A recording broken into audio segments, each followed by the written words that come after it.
¿Qué tal, amigos? ¿Cómo están? Muy buenos días, tardes, noches. A la hora que usted esté escuchando este podcast, el primero de un touchdown, pues de recuerdo, por decirle de esa manera, que estará todos los miércoles usted escuchando a través de Spotify y desde luego pues con esta pareja que agradezco mucho que me acompañen como siempre, el señor José Villalba, el coach Mundo Reyes y Andrés Guerra, quien les habla, listos para este podcast de hoy miércoles, pues que lo hemos titulado como el Touchdown Retro, porque a la afición del fútbol americano le gusta mucho recordar temas retros y eso estaremos haciendo pues de aquí al menos hasta que inicie la temporada, porque luego ya los miércoles los estaremos usando para platicar de lo que está sucediendo en la temporada de la NFL.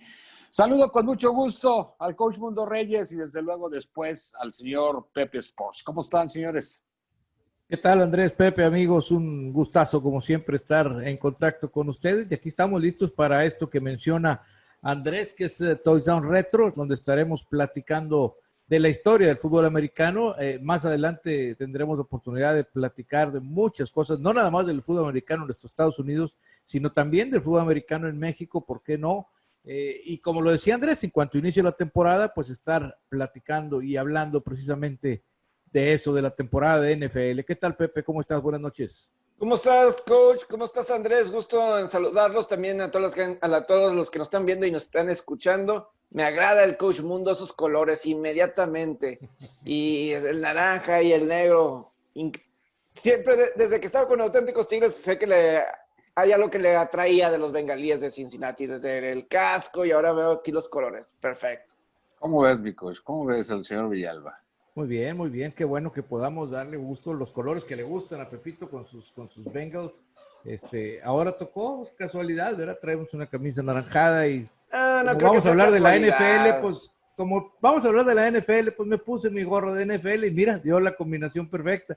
Claro. Qué bueno, porque le arrancamos una sonrisa por ahí a Pepito. Pensé que era como Marvin Lewis, ahí a lo mejor. Más o menos, por el color tal vez. Es mucho mejor entrenador que Marvin Lewis, mi coach Mundo, mi querido Pepe. No lo andes confundiendo, por favor. ¿Te gusta mucho lo retro, Pepe? Según entiendo, ¿no? Eres de una generación. ¿De qué generación eres tú? ¿La Z, la Millennium o cuál eres tú? Creo que acaso yo ser millennial. Creo que Millennium. Es millennial, es millennial, sí. Sí, Baby boomer, ¿no eres? Mediados 80, principios 90. Sí, claro que sí, millennial. Eres de los pocos que he escuchado de esa generación que le gusta lo retro. Es que ¿Sí? es un alma antigua, Pepe es un alma antigua. Old Soul, ¿no? Esa es la traducción. Old Right. Soul. ¿Ya quieres hacer este podcast en inglés o qué, de qué se trata esto? Pero bueno, vamos a darle a esto que es Touchdown Retro y si les parece, caballeros, pues yo creo que esto tiene que tocarse o tenemos que empezar a tocarlo desde no me quiero ir tan atrás, ¿no? Porque pues la NFL tiene muchísimos años donde equipos como los Gigantes, los Browns, que yo más bien veo al coach Mundo de Brown, ¿no? De Bengalí, los mismos Osos de Chicago, los Empacadores de Green Bay, ya hicieron una historia mucho más atrás, ¿no? Pero vamos a arrancar, si les parece, a partir de la era de los Super Bowls. Y creo que es muy interesante tocar el Super Bowl número 1 porque no hay punto de comparación de ese supertazón allá por 1967 con lo que ahora conocemos como Super Bowl, ¿no? Sí, muy diferente. Por cierto, si yo les dijera, ¿cuál es la primera franquicia o la más antigua de toda la NFL? ¿Quiénes me dirían ustedes? Yo, Filadelfia. ¿Coach Mundo? No tengo el dato. La primera franquicia de NFL. La franquicia más antigua que está en NFL. Que actualmente está en NFL. Sí. No sé. Los Cardenales. Los Cardenales de Chicago, ¿no? ¿Eran de Chicago ellos? Eran de Chicago y realmente pues eran conocidos como los Cardenales de Racing, que ellos empezaron en 1898. Okay. Fue cuando ellos empezaron realmente entonces, y luego la NFL se crea en 1920, y la otra franquicia que todavía está vigente son los Osos de Chicago, pero no tenían el nombre de los Osos de Chicago, eran los Chicago, de la Tour Staleys. Era Oye, Pepe, pero este es touchdown retro. Tú te estás aventando un touchdown super retro, güey. O sea, touchdown prehistoria. Touchdown paleolítico. Touchdown prehistórico. O sea, es que ahorita mencionaste gigantes, empacadores, osos, y ahí los Cardenales. Los Cardenales, ¿de dónde dijiste? De Racing, que pues prácticamente es ahí cerca de Chicago. Así es. ¿Y nunca han quedado campeones los Cardenales? Tienen varios campeonatos de... Bueno, pero vuelvo al tema. En la era Super Bowls... nunca han sido campeones. No han sido campeones, ¿no? Ese touchdown prehistórico, como lo puso el Coach Mundo, no alcanzamos muchos a tanto conocimiento como el que hay tú varias tienes, historias. ¿no? Hay un campeonato de los Cardenales bastante polémico, que prácticamente como que se lo robaron a otros, y hay una controversia ahí muy interesante. Ya desde entonces robaban partidos. Sí, no es algo nuevo. Hay una anécdota ahí muy interesante con una escuadra que ya no existe, pero allá en Pensilvania, escuadra que se llama Pottsville Maroons, por ahí de Pensilvania en 1925, entran a la liga, son campeones invictos, pero existía en aquel entonces una regla donde no podías tener juegos en territorios de otros equipos de la liga. Y estos equipos de Pottsville Maroons se enfrentan a la Universidad de Notre Dame, una escuela que en aquel entonces Notre Dame tenía los Four Horsemen, uno de los equipos de mayor tradición en la historia de Notre Dame, y les ganan, pero los castigan porque jugaron en Filadelfia, donde había otro equipo en Filadelfia y como que estaban violando las reglas territoriales. Pero también cuando hagamos touchdown paleolítico nos explicas todo eso. Sí, porque me siento así como ahora la nueva moda, como en clase con el maestro, yo aquí a través de Zoom, escuchando al señor Villalba. No, estás cañón. Pues, no queremos quitarle tiempo al Super Bowl número 1, que es lo que quiero de lo que platiquemos, mi querido Pepe.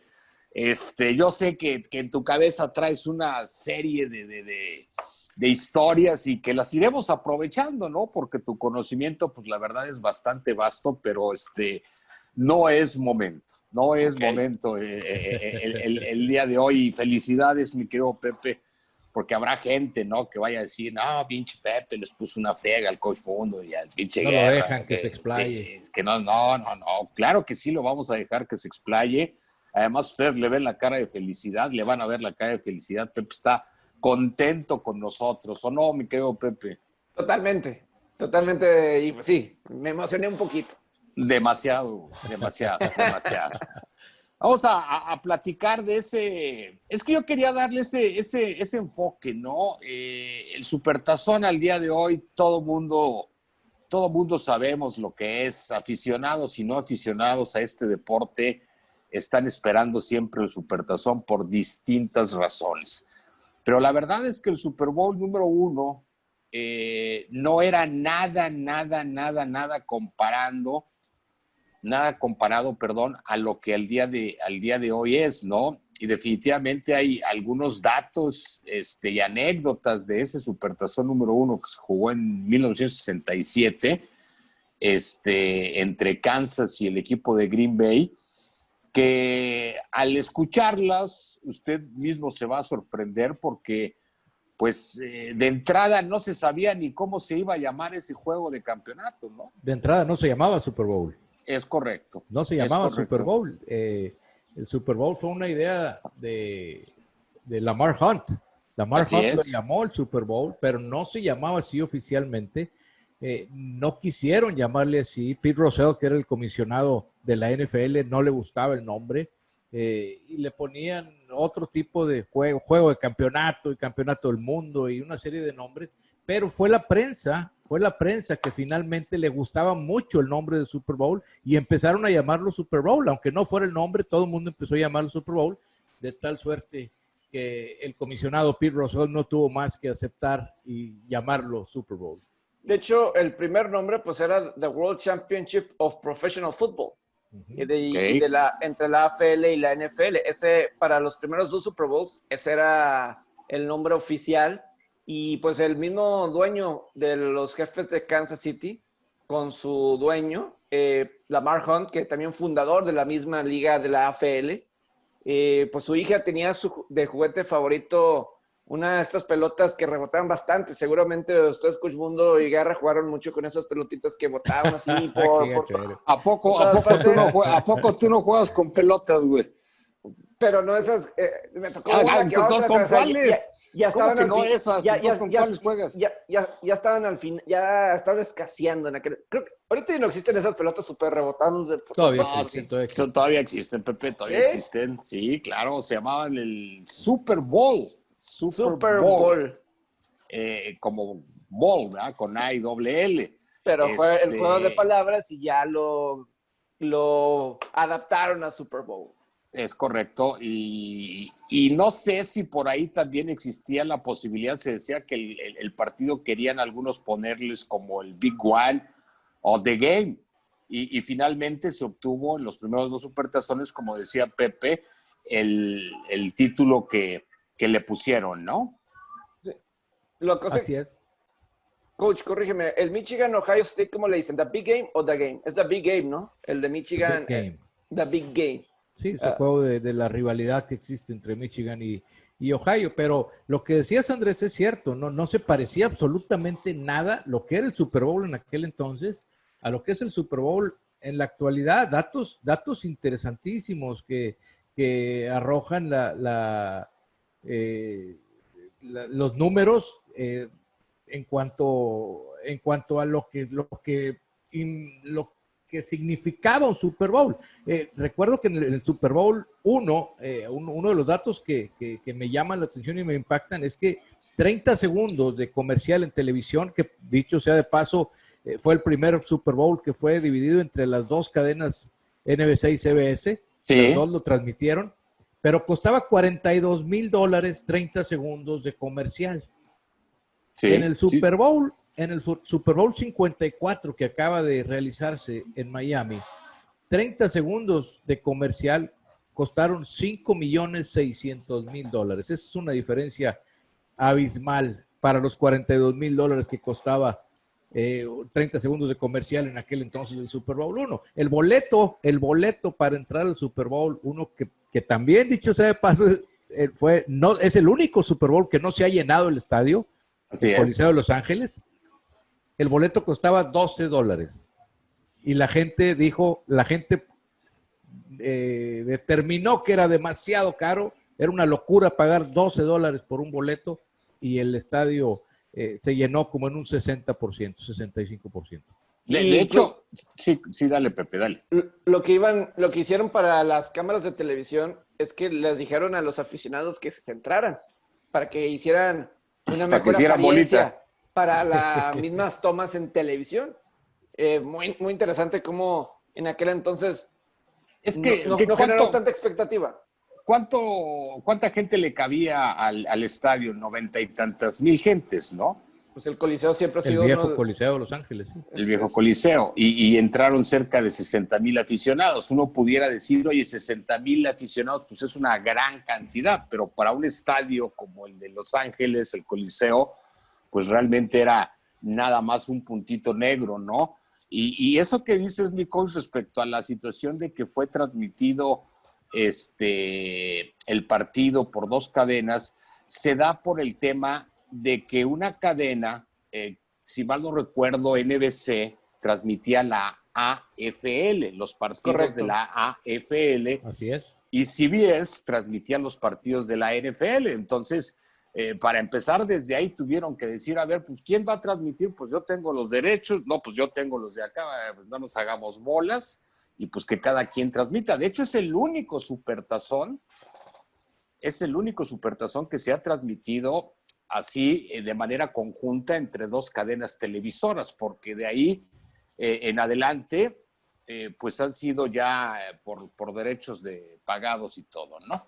Sí, de Sí, contratos previos. Y lo interesante de eso es que CBS, como era de la NFL, ellos fueron los que llevaron a cabo la señal. Básicamente como que la Es correcto. NBC era la que tomaba la señal de CBS, pero era tanta la rivalidad que dicen que durante la semana hasta los propios ingenieros se pelearon. se pelearon. Se Oye, pelearon, sí. Pepe, tratando de abundar un poquito más en ese tema que estás diciendo, que es totalmente cierto, se pelearon los ingenieros, había una rivalidad más que la del campo. El Sí, día claro.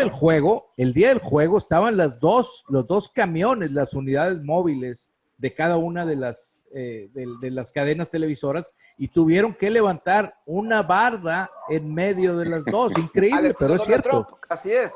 Y, una barra y terminaron. Y luego lo chistoso también fue que en la segunda mitad tuvieron que hacer 2 veces la patada de kickoff porque Sí, NBC todavía no regresaba de comercial cuando empezó. Entonces se da la patada de kickoff y de repente los oficiales detienen la jugada. Y entonces, ¿qué pasó? ¿Qué pasó? No, es que pues NBC todavía no está de regreso de comercial. Y sí, es total, cierto. tuvieron que hacerlo de nuevo. Entonces, muy curioso, hasta las mismas televisoras y al final del juego, pues había solo un micrófono y estaba el comisionado, Ujú. Pete Rozelle. Entonces, pues, ¿qué hacían en esa situación? Entonces, pues tenías a Pat Summerall de CBS y no me acuerdo quién era el de NBC, pero había un solo micrófono. Y Para el entonces, presentador era sí, Frank sí, Gifford. En aquel entonces ya sí, era Frank Gifford. Frank pero creo, Gifford. pero creo que estaban, sí, bien, no me acuerdo, pero el que estaba ahí al final en el vestidor, pues creo que era Summerall y luego no me acuerdo quién era de NBC que estaban ahí y como que pues estaban peleando porque era un solo micrófono para las dos cadenas. Y en los Chícharos como que le estaban diciendo, quítale el micrófono, quítale el micrófono. Entonces, Es que, fíjate, esto me trae algunos temas independientes del Supertazón en el sentido de que si hay que agradecerle a alguien por el hecho de las transmisiones de televisión y de algunas otras cosas que en la actualidad existen en este deporte y han ido cambiando a lo largo de muchos años, pero empezaron a implementarse ya como NFL, es precisamente a la AFL. por supuesto. La AFL trajo muchas o tenía muchas innovaciones, por así decirlo, y que eso fue uno de los puntos que la NFL empezó a sentir así de, caray, pues estos cuates sí nos están moviendo. Si mal no recuerdo, la AFL fueron los primeros en poner los apellidos en los jerseys. La O sea, conversión de dos puntos. la conversión de los 2 puntos, muchas innovaciones que la NFL asimiló y entendió que tenía que darse ese juego de campeonato, ¿no? Entre AFL y NFL y de alguna otra manera, pues hacer una prueba y a ver cómo respondía la gente, porque lo que pretendían en ese momento ambas ligas, a final de cuentas, con un partido de campeonato de esa magnitud, era competirle a la Serie Mundial en cuanto a audiencia, no en cuanto a fechas, porque la Serie Mundial pues se juega en octubre, pero sí en cuanto a audiencia, o sea, este deporte, el fútbol americano en sí dijo, bueno, pues vamos a tratar de competir contra el que en aquel entonces era el deporte número uno de aquel país, que era el béisbol. Y esa era la intención, ¿no? Pero la AFL sí trajo de alguna otra manera muchas innovaciones o sumó junto con la NFL para llegar al punto en el donde están. Sí, sí, y sobre todo porque la AFL, como dices, se estaban peleando muchos jugadores, incluyendo al jugador favorito de Andreas, Joe Namath. Sí, Pues fabuloso. ese fue, la verdad, un punto muy importante. Y, y a final de cuentas, se dieron cuenta que tenían que estar juntos, porque se estaban peleando jugadores y el costo de los jugadores estaba alzándose. Pero la Y AFL le estaba ganando el mandado a la NFL, de alguna otra manera. por supuesto, les debió haber estado ganando suficiente para que llegaran a este compromiso. Si no, no lo hubieran hecho. Si estuvieran ganando ampliamente en esa competencia, pues era claro que tenían que llegar a un acuerdo. Si no estaba la AFL registrando y no estaba teniendo competencia de la AFL, pues ellos seguían, porque ya la NFL ya tenía más de 40 años, ya estaba un poco más establecida que la misma AFL. Entonces, pues sí fue muy importante porque pues, ya existían los juegos de campeonato, pero era el juego campeonato de la NFL. Cuando la americana, pues ya se crea el Super Bowl con el campeón de la de la nacional y el campeón de la americana. Se jugó con dos balones, bueno, no con dos balones, con dos marcas diferentes también este supertazón. Sí, cada equipo traía su propio balón, ¿no? En aquel entonces la Liga Americana usaba el Spalding, la marca Spalding, el J5V, que era, a mí todavía me tocó jugar con ese tipo de balones. ¿Sí, mi coach? Sí. Y ¿había diferencia? Dicen, y es cierto, ¿no? El Spalding es un poco más alargado, un poco menos gordito que el Duke de Wilson. Okay. La NFL toda la vida ha jugado con el Duke, con Wilson, sí. Y fue el balón con el que jugaron los Packers, ¿no? Pero los jefes de Kansas, Lenny Dawson, que era el quarterback en aquel entonces de los Kansas City Chiefs, lanzaba con el balón Spalding. Entonces, según la ofensiva que estuviera dentro, era el balón que se utilizaba durante ese primer Super Bowl. Fíjate, hay una anécdota que a mí me tocó escuchar alguna vez, no sé si sea cierta, también en cuanto a los medios de comunicación que iban a cubrir el Super Bowl,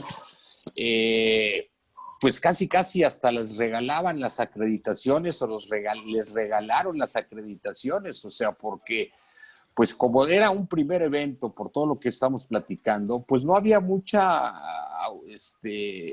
cobertura, por así decirlo, y platican en esa anécdota, pues que te regalaban la acreditación. ¿Quién fuera a imaginar, no, que te fueran a regalar una acreditación para un evento como el Super Bowl, cuando al día de hoy son más requisitosos que... No sé, o sea, sí. Tú pides una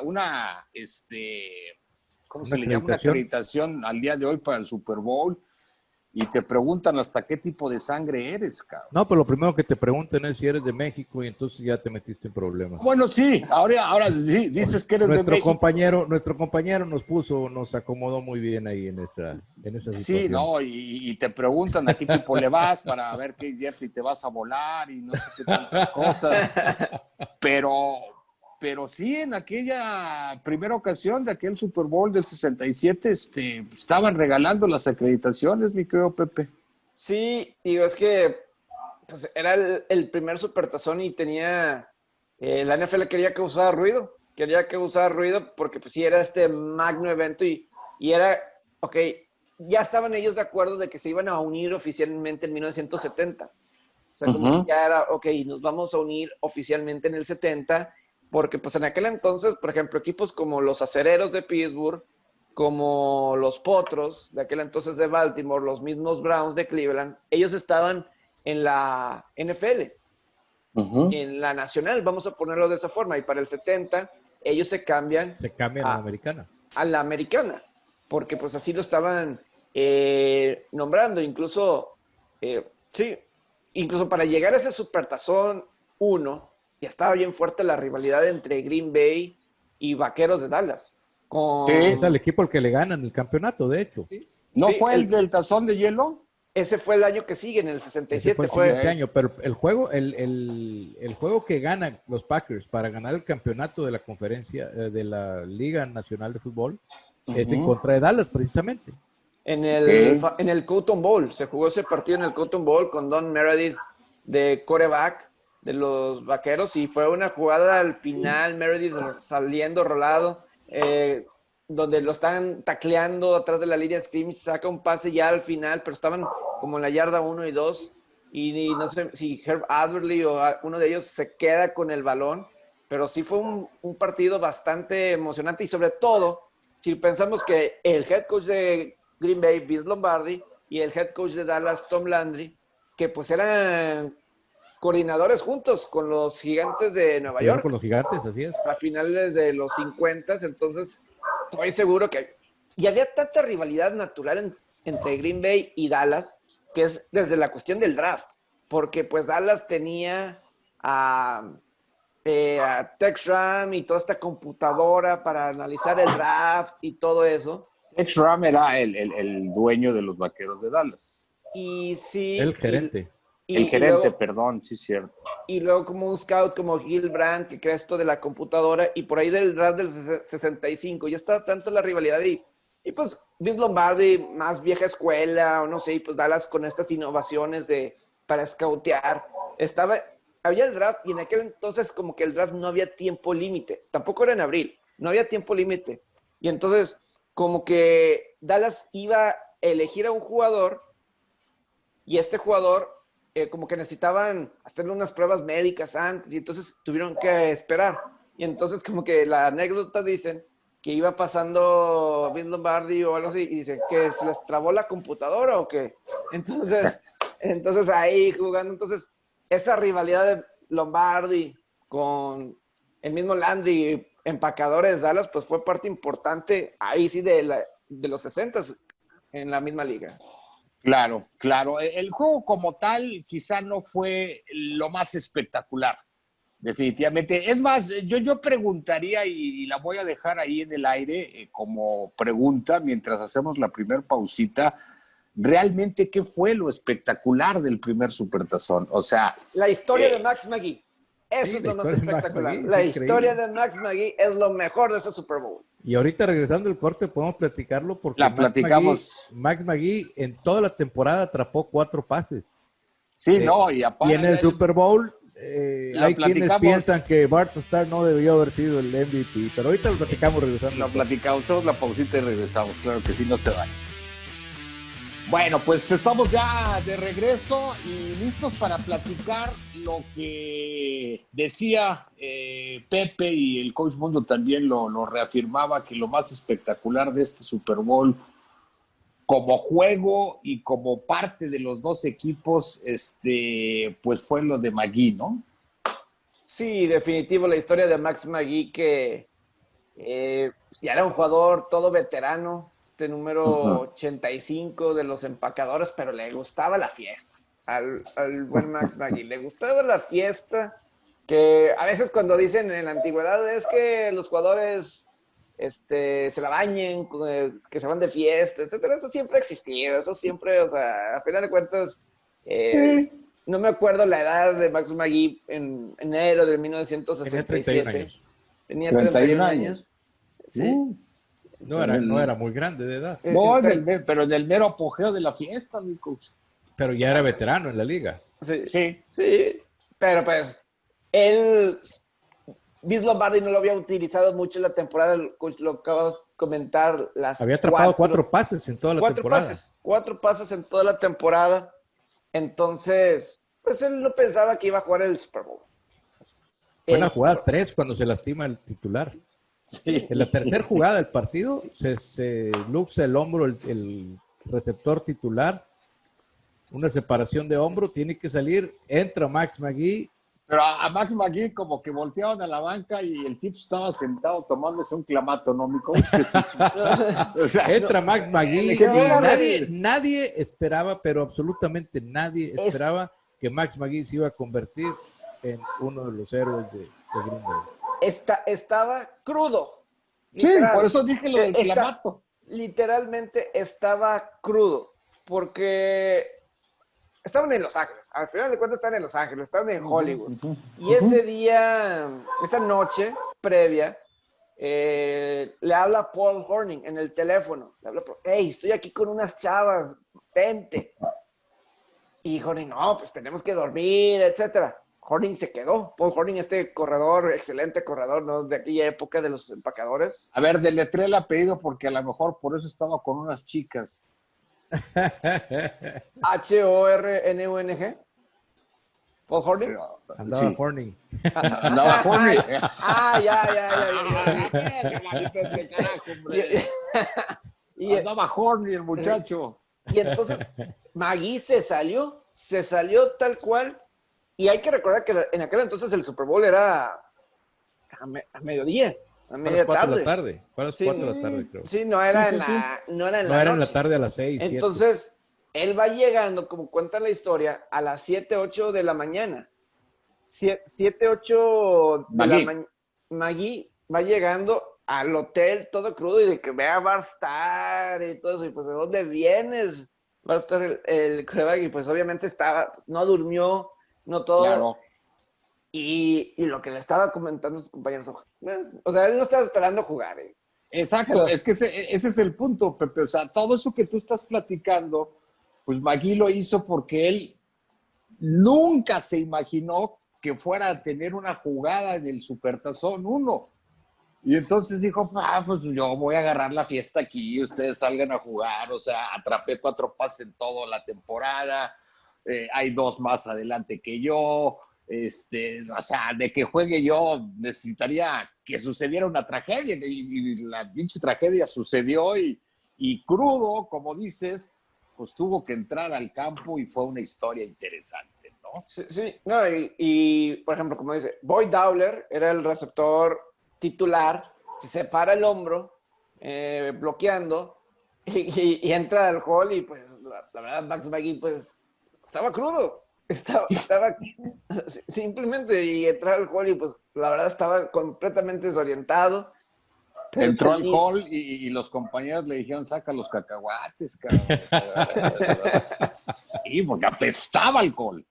Sí, no, esas historias, digo... Eso es lo más espectacular del Super Bowl 1. Sí, en cuestión el partido de... como partido no fue un gran partido. No, digo, el juego estaba 14-10 al medio tiempo y empezando la segunda mitad le interceptan a Len Dawson, pero la verdad es que ambas escuadras realmente son históricas. Por parte de Green Bay, pues tienes a Vince Lombardi y toda esa era, y Barstar, 5 campeonatos de NFL, incluyendo antes de que fueran los supertazones. Y pues tienes esta gran defensiva con Nitschke, Willie Davis, obviamente los corredores, ya dije, Paul Hornung, Jim Taylor, Boyd Dowler, Jerry Kramer en la línea ofensiva. Forrest Gregg también era parte de la defensiva. Forrest Gregg, que me recuerda a los colores que tiene ahí Coach Mundo, ¿verdad? Cuando eran buenos los bengalíes de Cincinnati. Entonces, por parte de Green Bay, era un equipo histórico, igual los jefes. Los jefes eran un equipo histórico. Eran la crema innata del fútbol americano profesional en esa época, Kansas y Green Bay de alguna manera. Eran equipos con calidad, porque hay varios miembros de ambos equipos en el Salón de la Fama. Y Kansas City era un equipo verdaderamente que revolucionó el fútbol americano. Realmente lo revolucionó, porque parte de lo que hacía la Liga Americana, ¿por qué pescó tanto la atención? Porque era más divertida. Involucró. Su forma de jugar era más divertida. Y Hank Stram, el head coach de Kansas City, era fundamental en lo que revolucionó, en lo que evolucionó en aquel entonces, en los 60s. Se lanzaba mejor. Hay una anécdota. Ajá, sí, dime, Pepe. Se lanzaba mejor el balón en la Liga Americana que en la Liga Nacional, en la NFL. Entonces, eso era más popular. Hay una anécdota de Hank Stram, incluso es un video muy... para todo aquel aficionado al fútbol americano, creo que alguna vez lo ha visto, ¿no? En donde Hank Stram se le pone un micrófono y se escucha prácticamente todo lo que habla durante el partido. Uh-huh. Y muchos dicen que ahí Hank Stram actuó a sabiendas de que tenía el micrófono, ¿sí? O sea, que fue un poco más exagerado de lo que normalmente era en la línea ahí como entrenador en jefe. Eso es una pequeña anécdota nada más, ¿no? Pero no sé, yo creo que a ustedes sí les ha tocado ver ese video de Hank Stram donde se escuchan los diálogos, las instrucciones que él da, pero fue, creo, si mal no recuerdo, la primera ocasión que se le puso a alguien en el terreno de juego un micrófono para escuchar. Fíjate que en el segundo tiempo, ahorita te voy a decir algo que me llamó mucho la atención de la narración de Sable. Sí. Ed Sable, el que hacía las NFL Films. Sí, y la narración John Facenda. Ok, John Facenda. La narración del NFL Films, cuando dice, me da mucha risa porque dice, si mal no recuerdo, dice algo similar a esto, ¿no? Cuando Len Dawson aprendió lo que era ser un quarterback en la NFL. Porque en el segundo tiempo, pues prácticamente lo que hizo Vince Lombardi fue soltar a la defensiva y empezar a blitzear, a soltarle a los frontales. Y le dieron una sacudida a Len Dawson, pero fuerte durante todo el partido. De hecho, platicábamos fuera del aire también que los 3 grandes corredores que tenía Kansas City, y ninguno de los 3 corredores pudo hacer nada, porque la frontal de Green Bay era impresionante, ¿no? Y hablábamos de que quien corrió más el balón, el que tuvo más yardas en ese juego, fue precisamente Len Dawson. Y no era porque era un corredor, era porque lo obligaron a correr, iba huyendo de los que lo iban persiguiendo en la línea defensiva de Green Bay. Corría por su vida, mi coach, no le quedaba de otra. O sea, le corro o estos tipos me matan, ¿no? Pero sí es lo que dice Pepe, era el fútbol americano en la liga americana era un poquito más de espectáculo. En la Liga Nacional era de cavernícolas porque el golpeo estaba fuerte, ¿no? Era mucho más físico el juego en NFL. Sí. No, y lo que dice Guerra sobre Hank Stram fue el Super Bowl 4, que eso sería interesante porque hasta en la actualidad estaría genial que en algunos otros deportes que más gente tuviera micrófono, pero es que dices que eso te cambia y no eres igual, no eres lo mismo. Y es por eso que a lo mejor en nuestro fútbol americano ayudaría que los coaches o alguien les pudieran tener micrófono durante el mismo juego, pero es que a veces dicen, no, es que no vaya a decir una mala palabra, no vaya a decir algo. Es parte de este deporte. Pero no pasa nunca eso. De hecho, los coaches nunca dicen malas palabras cuando están en el campo. Yo se los puedo asegurar, ¿eh? Fíjate que yo tengo una anécdota, si me la permiten, con Fundidores y mi coach Tito, de todos mis amores, mi coach Tito, que le mando un saludo a Israel González, Tito. Tú lo conoces, coach, y tú lo viste, Pepe, en la línea como entrenador en jefe, ¿no? Y es un tipo muy pasional, muy, muy pasional en el momento en el que está como coach ahí de un equipo. Y en Fundidores, antes de su último año, me decía, es que ya estoy hasta la madre, Andrés. Ya estoy hasta la madre de que las cámaras de televisión nada más me tomen a mí. Es que tienen algo en contra mía.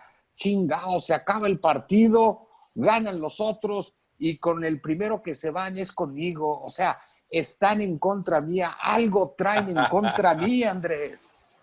Y yo nada más lo escuchaba porque había veces que nada más tenía que escuchar yo a mi coach Tito, porque hijo de eso, ¿cómo lo quiero a mi coach Tito? Entonces, cuando me platica eso, le digo, yo nada más me sonrío y le digo, coach, te lo voy a decir como gente de televisión y con la experiencia que tengo. Si yo fuera productor de un partido donde tú estás como entrenador en jefe, porque también me decía, todo el pinche partido la cámara no me la quitan. Y fue cuando le dije, si yo fuera productor de un partido donde tú estuvieras como entrenador en jefe, mi coach, yo no te quito la cámara, tú vendes, cabrón. O sea, todo lo que tú haces ahí como entrenador en jefe, eso vende. Eso vende. Y ahora, y saco esto a colación porque ahora que estamos con esto del touchdown retro, creo que va a valer la pena en una de estas emisiones hacer un programa de NFL Films, porque yo creo que la NFL creció tan rápido y se puso hasta arriba como el mejor deporte de Norteamérica, en gran parte por la familia Sable, y por lo que fue NFL Films, porque les dio a la gente, a la afición, esa intimidad y nada más con los pis, o sea, ahí no había de que no digas groserías, no, o sea, tú actúa como eres. Y creo que eso hace falta, como decías, Pepe, en los deportes en general, y creo que el fútbol americano es el único que lo hace. Sí, y cada vez han intentado implementar y a veces se rehúsa en algunos sentidos, pero es que la NFL, gracias a NFL Films, es probablemente la primera o la única liga que realmente guarda su historia. Es correcto. O sea, por ejemplo, desde ellos empezaron en los 60s, en el 62, 63, con juegos de campeonato. Eso fue lo primero que firmaron, pero han ido consiguiendo videos desde antes. Entonces, o sea, realmente podemos ver videos, juegos de Barstar, es decir, de los 60s. Un juego realmente de los 60s de básquetbol o de fútbol o así, está bien complicado. Entonces, realmente alguien a esta época se puede ir a YouTube y puede encontrar todo eso. Barstar, Johnny Unitas, todos ellos. Está disponible. Entonces, ya haremos un programa, porque creo que se lo merece, hablar de esa etapa de la NFL y de la inteligencia del papá de Ed Zabel, el papá, ¿verdad, Pepe? Ed Zabel, sí, y luego pues su hijo Steve. Steve era el hijo, pero la inteligencia de Ed Zabel, ¿no? Incluso NFL Network, la visión, NFL Network le ha dedicado programas precisamente a la familia Zabel, a Ed y a Steve. Ed Zabel está en el Salón de la Fama. Ed Zabel está en el Salón de la Fama, así es. Y probablemente el hijo también debería estar porque... es que la aportación de ellos para el crecimiento de NFL es innegable. Sin ellos no se hubiera dado el crecimiento que ha dado, el crecimiento deportivo, el crecimiento de la tradición que representa en Estados Unidos la NFL, ni el crecimiento económico, obviamente, porque junto con ese impulso, pues viene la economía detrás de ello, ¿no? Y hablando de eso, del desarrollo de los Super Bowls y la economía y todo esto, los jugadores en el Super Bowl 1, ¿sí saben cuánto ganaron los jugadores? Los jugadores no me acuerdo, coach. $15,000 los jugadores en el equipo ganador, se llevaron $15,000 cada uno. Y los jugadores en el equipo perdedor se llevaron $7,500. Yo creo que eso es lo que gana el Waterboy al día de hoy de un equipo, ¿no? O sea, en el Super Bowl 54, que acaba de llevarse a cabo en Miami, los jugadores del equipo ganador se llevaron $124,000 y los del equipo perdedor 62. Entonces, pues sí ha habido un crecimiento más o menos en ese sentido, ¿no? Estamos hablando de lo que se llevan por el juego, ¿eh? No estamos hablando de los contratos millonarios que tiene cada jugador. Es correcto, y yo creo que algo que no hemos mencionado y es importantísimo, y no sé cómo andemos de tiempo, pues el espectáculo del primer Super Bowl fue realmente, pues nada, ¿no? A lo que al día de hoy fueron bandas universitarias, soltaron globos, palomas, fue de dar risa, perdón la expresión, pero comparado a lo que hemos visto en los últimos 30 años, pues ese espectáculo de ese Super Bowl número 1 realmente no fue nada, ¿no? Sí, parecía la asamblea de la secundaria. Ándale, sí, estoy de acuerdo.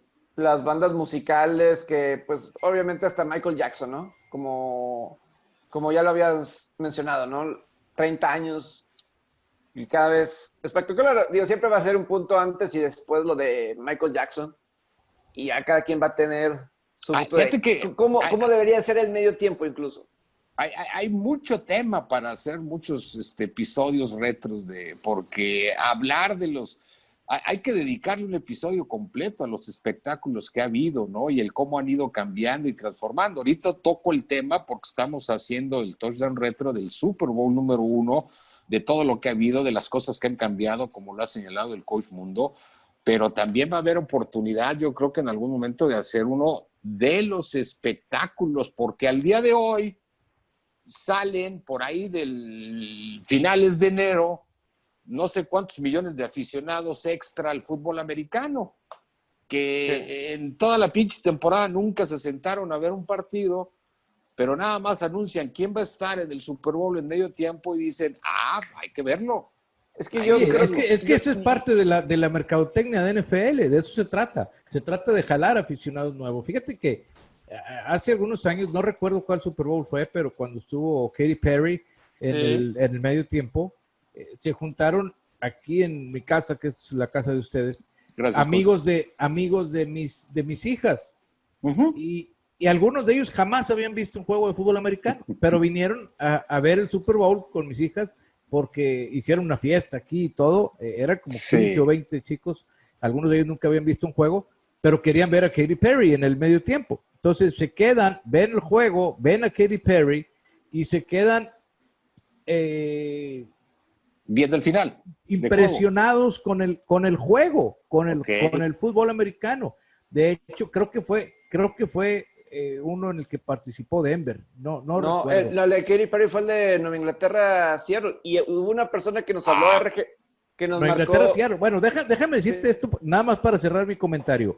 Hubo 3 chicas que nunca habían visto un juego de fútbol americano. Vinieron a ver a Katy Perry y se fueron como aficionadas de NFL. Actualmente son aficionadas de NFL y no se pierden los juegos de NFL. Entonces, sí funciona ese tipo de mercadotecnia de NFL. Sí, por supuesto, porque hubo una persona que nos habló de RGL Deportiva y que nos dijo que gracias a Katy Perry, su hija se volvió aficionada al fútbol americano, porque vio ese medio tiempo. A lo mejor ayudó que también fue un buen juego.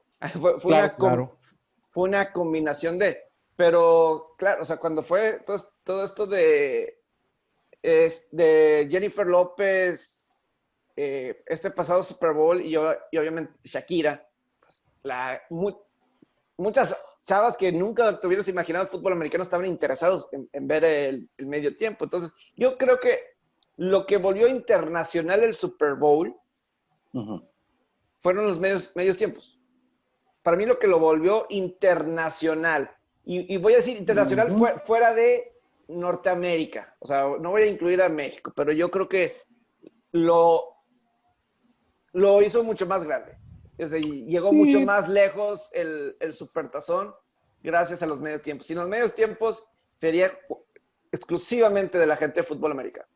Creo que tiene mucho que ver. Estoy totalmente de acuerdo contigo, y eso ha ayudado muchísimo a que brinque fronteras, ¿no? El evento como tal, que es el Supertazón, porque han desfilado una cantidad de artistas, incluso latinos, como lo acabas de decir ahorita, Shakira, por ahí estuvo el hijo de Julio Iglesias, Enrique Iglesias también estuvo en alguno.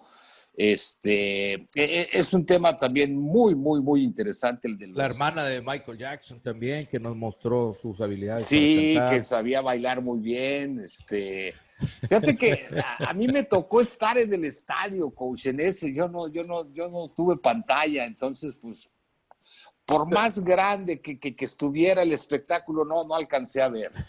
No alcancé a ver. Pero ya después lo vi. Ese fue en Houston, ¿verdad, Pepe? Y fue algo que causó ese evento, fue algo que causó que de ahí en adelante los shows de medio tiempo traen un delay de algunos segundos. Sí. Por si llega a suceder algo, tener la oportunidad de cortar. Pues vaya que han cambiado muchísimo los supertazones de este número 1 que el día de hoy platicamos en este Touchdown Retro a la actualidad, ¿no? Hay una gran incógnita para que viene de saber si habrá gente o no habrá gente o a ver cómo le van a hacer, ¿no? O sea, va a ser un supertazón también histórico, no porque sume a la cantidad de los supertazones que se han jugado, sino el que puede ser diferente quizá supertazón a disputarse en Tampa, ¿eh? Sí, habrá que esperar a ver qué es lo que decide la liga, pero existe una gran posibilidad, como lo dice Andrés, de que se lleve a cabo por primera vez un supertazón sin gente, que no tendría ningún problema, y de hecho nos vamos a empezar a acostumbrar a ver los juegos sin gente en el estadio, pero eso no es el problema es un Super Bowl sin gente en el estadio, no pasa nada, un Super Bowl sin gente en la calle la semana previa al Super Bowl, eso es lo que es inconcebible. Es correcto. Don José Villalba, ¿algo que agregar? Ya lo veo dormido, durmiéndose. Es que estoy, o sea, pensando así, porque en estos días los Delfines de Miami han dicho que van a jugar con 13,000 aficionados. Los Jefes de Kansas City también, con 17,000 aficionados. Dallas, Jerry Jones dice que también, no ha dicho con cuántos. No ha dicho cuántos, pero la intención de Jerry Jones es jugar con aficionados. Ya van cerca de 13, 15 equipos que se han manifestado que va a ser diferente su asistencia. Algunos sin asistencia y otros, como tú lo dices, Pepe, con algún porcentaje limitado. Sí va a ser diferente, ya está siendo diferente y va marcando una tendencia cada vez que se suma un equipo, en el que yo platicaba el día de hoy por la tarde con el Coach Mundo de que a lo mejor la NFL va a decir, ¿sabes qué? O todos Colus o todos Rabodes, cabrón. Y nos vamos sin gente. Porque Sean McDermott, el coach de Buffalo, sí se quejó. Porque Sean McDermott y sus Bills van el 21 de septiembre a Miami. Y Mike Zimmer también se quejó. Mike Zimmer también dijo que no era parejo, que no entonces, era lo mismo. O sea, yo creo que hay un equipo que sí tiene gente, aunque sean poquitos, en su estadio, pues ya es disparejo, porque él sí tiene el home field advantage. Él sí tiene la ventaja de jugar en su casa, y yo no. Bueno, pues ya nos tenemos que despedir, caballeros. Fue un agasajo este programa, porque hablar de lo retro pues siempre va a ser bastante exquisito, y sobre todo con el conocimiento de el señor José Villalba, la sapiencia del Coach Mundo, y yo, como siempre lo digo, soy el que aquí echa desmadre. O sea, yo no sé. Yo aquí soy el que cotorrea, y los que conocen son ustedes. Pues muchísimas gracias, mi querido Coach Mundo y Pepe Villalba. El viernes los esperamos en el podcast de Touchdown Reloaded y platicar todo lo que ha habido de NFL. Ahí vamos a estar. Muchas gracias por la gentileza de su atención. Gracias, pásenla bien.